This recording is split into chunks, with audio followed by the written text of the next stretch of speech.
నమస్తే అండి. అందరికీ గుడ్ మార్నింగ్. ఈరోజైతే రథసప్తమి చక్కగా పూజ చేసుకున్నానండి. బయట పొయ్యి పెట్టి పాలు పొంగించుకున్నాను. పొయ్యి అంటే ఎలాగనుకుంటున్నారు? మట్టి దాకా పెట్టేశాను, మట్టి దాకలో పిడకలే చేశాను, పైన పాలకిని పెట్టేశానంటే ఆవు పాలు చక్కగా పొంగించేసాను, పరమాణం వండేసాను, పూజ చేసేసుకున్నాను.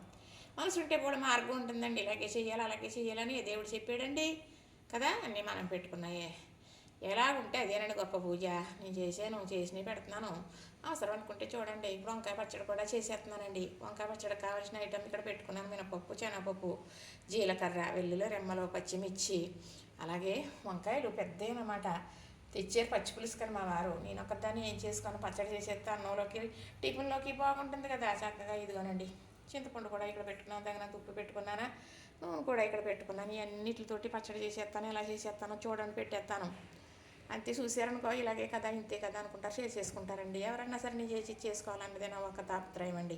ఇంకెంతకన్నా ఏమీ లేదండి. మనసు ఉంటే మార్పు ఉంటుంది. నేను చేసేదే మీకు చెప్తాను. ఇందులో మసిపూసి మారేడుకాయ చేసి అసలే లేదండి. మాయా మంత్రం అసలే లేదు. ఎక్కడన్నా మోసం ఉంటే అసలే ఊరుకోను.